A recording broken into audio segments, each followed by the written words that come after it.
l'Ermitage 2009. Donc Ermitage blanc, vous avez combien d'hectares sur Ermitage blanc? Donc là on est sur une parcelle, sur une seule parcelle de 47 ar 60 exactement, puisque l'Ermitage dans sa globalité fait seulement 130 hectares. Contrairement au Gros Hermitage où on arrive à 1400 je crois, quelque chose comme ça, 1400 hectares, donc beaucoup plus grand, 10 fois plus grand. L'Ermitage est beaucoup plus restreint en surface. Donc chaque parcelle est convoitée, quoi. Vous n'avez pas de perte de place. Chaque bout de terre est planté. Donc on est là sur 47 ar 60 et une parcelle qui est plantée de vignes qui ont une bonne centaine d'années.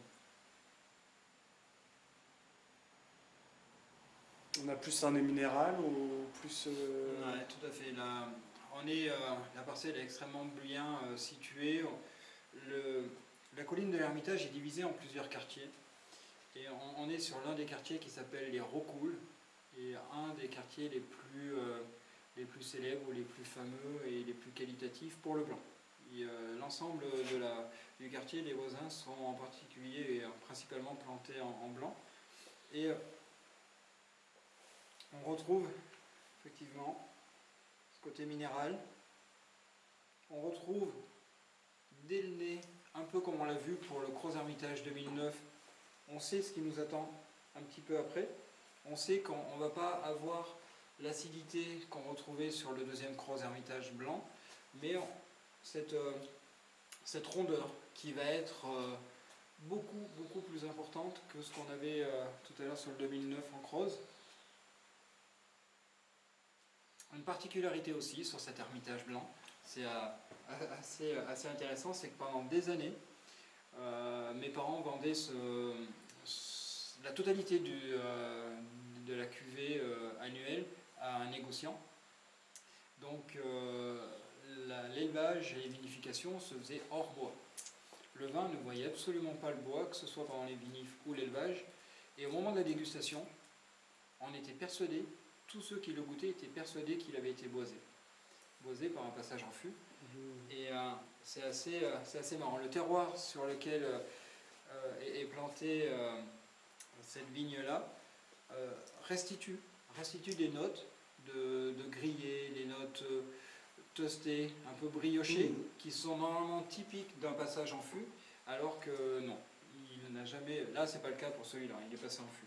Mais on a vu certaines cuvées, ouais, c'est prétendre un passage au fût alors qu'elles ne les avaient jamais vues.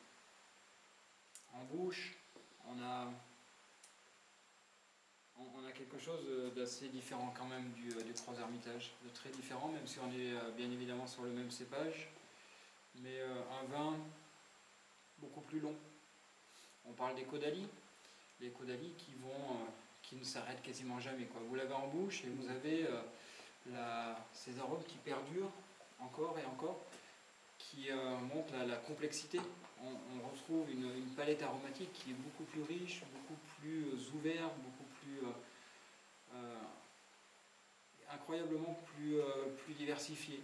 C'est ce qui montre la différence entre les Gros Hermitage et l'Ermitage. J'ai souvent des clients qui me disent « Oh là là, il est beaucoup plus cher l'Ermitage, est-ce qu'il est bien meilleur ?» Je ne sais pas s'il est bien meilleur, en tout cas ce qui est certain c'est qu'il est très très différent. Et on va avoir une complexité, une longueur, une richesse qui est bien supérieure au Gros Hermitage. D'ailleurs, pour certaines personnes, cette richesse-là peut être un petit défaut. Moi, j'ai certaines personnes, et notamment des dames, qui vont préférer le côté gourmand, le côté friand, le côté un petit peu plus actif, plus direct du Gros Hermitage. On ne va pas rechercher midi à 14h, tout est là, c'est explosif, on a les arômes, très bien. L'Hermitage, on a quelque chose de plus subtil, plus fin, plus long, plus recherché, et pour certaines personnes, ça peut être quasiment un défaut. Mais moi j'apprécie ce... Qu'est-ce qu'on pourrait manger alors cette longueur. Qu'est-ce qu'on pourrait manger? Alors à l'apéritif, ça serait très très bien, de par, on l'a dit, la rondeur, le gras, omniprésent. Aussi pour pouvoir profiter pleinement de cette richesse, de la qualité de ce terroir. Et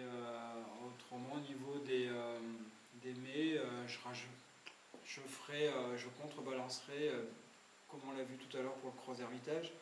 On a d'un côté un vin très rond, très gras, donc mettre en face quelque chose d'un